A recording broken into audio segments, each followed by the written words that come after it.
Hare Krishna. Om Namo Bhagavate Vasudevaya. Om Namo Bhagavate Vasudevaya. Om Namo Bhagavate Vasudevaya. Namo Vishnu Padaya Krishna Krishnaya Bhutve Srimate Bhaktivedanta Swami Niti Namo Namaste Saraswati Devi Gauravani Pracharine Nirvishesha Shunyavadi Paschatya Desatarine Jai Sri Krishna Chaitanya Prabhu Nityananda Shri Advaita Gadadhar Shri Vasadi Gaur Bhaktavinda Hare Krishna Krishna Krishna Hare Hare Hare Rama Rama Rama Hare Hare Kham Karoti Vacharam Pangam Nandayate Hare Yat Kripatam Maham Vande Shri Gurum Dinatarine Hare Krishna. Today we'll see verse number 29 of chapter 9. And Krishna is explaining the destination, or what happens when Krishna has explained that if you work for me, if you think me, you will be clear of all the reactions, good and bad, and then you will come back to me. Then now this verse, Krishna explains how he is same, equal to all. We will discuss why he explains this. So let us see the verse. Samo aham sarva bhuteshu. Namo samoham sarvabhuteshu Me dvesho asti na priyaha. name deveshu sthina priya Ye bhajanti tuma bhakta. ye bhajanti tu mam bhaktya Me te teshu chapyaham. mayi te teshu chapi aham Samo aham sarva bhuteshu.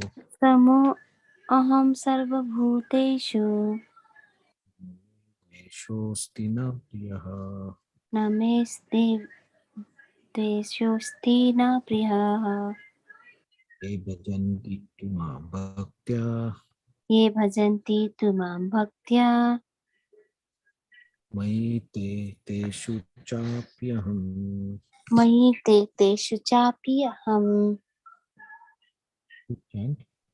Samo aham sarvabhuteshu न मे देवेषु Stein प्रियः ये भजन्ति तु मां भक्त्या मयि ते तेषु चापि अचाप्यहम्.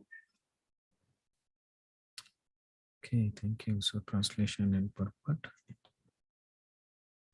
I envy no one, nor I am partial to anyone. I am equal to all. But whoever renders service unto me in devotion is a friend in me. I am also friend to him. Purport. One may ask question here that if Krishna is equal to everyone and no one is his special friend, then why does he take special interest in the devotee who are always engaged in transcendental service? But this is not discrimination, it is natural. Any man in material world may be very charitably disposed, but yet he has a special interest in his own children. The Lord claims that every living entity in whatever form in his son is his son. So he pervades everyone with generous supply of necessities of life.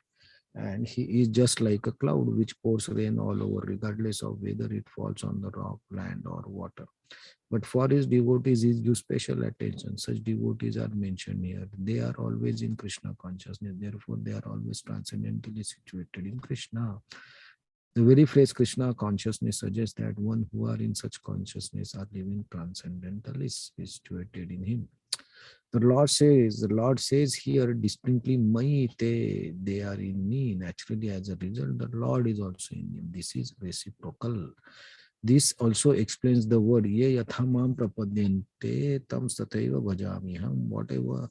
Whoever surrenders unto me proportionately, I take care of him. This transcendental reciprocation exists because both the Lord and devotee are conscious. When a diamond is set in a gold ring, it looks very nice. The gold is glorified, and at the same time, diamond is glorified.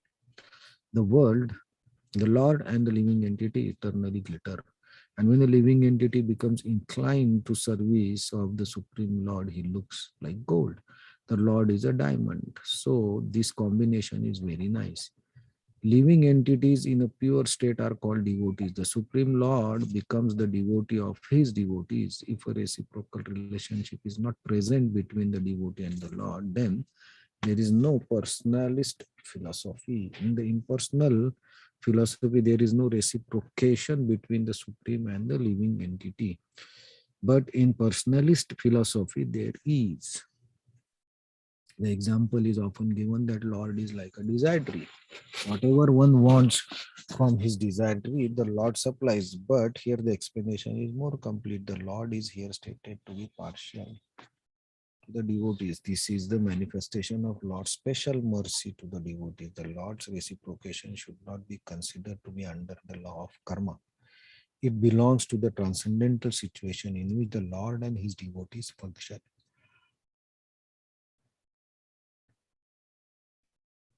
Devotional service to the Lord is not an activity of this material world. It is part of spiritual world where eternity, bliss, and knowledge predominate. So this verse, like the 3 verses before, Krishna told that who don't surrender unto him but surrender unto the other devatas, they go to the devatas. They can go to the Bhut and Pishachi if they worship such beings. So even if the worship of the devatas is an indirect worship of Krishna, still they don't attain the uh, perfect goal because they they are in ignorance, or they are not desiring the perfect goal, or they are not desiring to uh, get in connection with Krishna directly. So Krishna says, okay, you are in connection with devatas, so you can go to devatas. But then he says, but if you dedicate yourself to me, always thinking me and getting rid of the fruits of your results, good or bad, then you will come back to me. So then the question comes, so God, if God is present everywhere, and Krishna is present everywhere, and Krishna is helping everyone, then how it is that Krishna does not take his the people who uh, worship the other devatas, but he is giving specially for devotees. If he's the person is a devotee, he's directly taking care. So it looks like partiality that Krishna is thinking of his devotees, but for the other devotees or the people who are not worshipping Krishna directly, he is impartial, does not consider them. So the one of the examples can be given that Srila Prabhupada gives that example. But there can be other examples also, uh, like if I have some sweets and I am distributing, then I may call the children of the building that you come and take the sweets. But if my son is not there, for example, then I will keep some sweet for my son if he is not in house. So why I keep because I have special connection or special relationship with my son. That's why I keep for him. I don't means I don't allow that everyone eats his part also. So this is pretty natural. Yeah, natural behavior that if somebody is supporting us or somebody is in surrender mode to us, then we support that person, we like that person. So this is quite understandable, right? So Krishna says that I am not partial to anyone. For me, everybody same. I look them at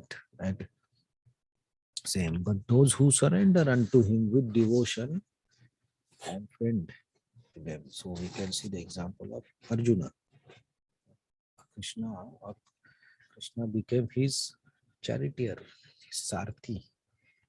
So that represents the love of Krishna for Arjuna. Why Krishna loved Arjuna so much? Because Arjuna also loved Krishna so much. Arjuna was dependent on Krishna. So Krishna also loved him. So Yashoda Mai, many other examples where the devotees who depend completely on Krishna, Krishna gives himself to them. So it depends on our surrender, how we surrender. It's not Krishna, it's our surrender that is the trigger. So if we don't surrender to Krishna, then how Krishna will reciprocate with us? We have to reciprocate after our surrender. So start is the action point is on our side. We have to start surrendering to Krishna. Then Krishna will surrender. So Krishna is telling in this verse that I am equal to everyone, but those who worship me with devotion, I take special care of them. But then the still point remains, then what happens with the people who are doing the bad activities?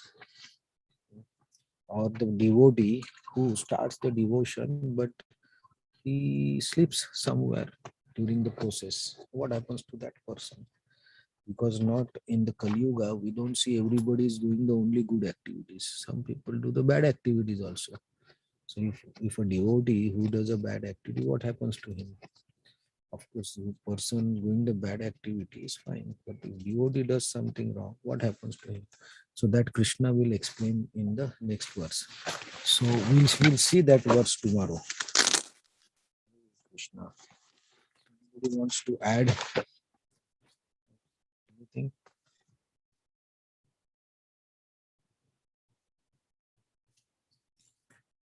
Okay, Hare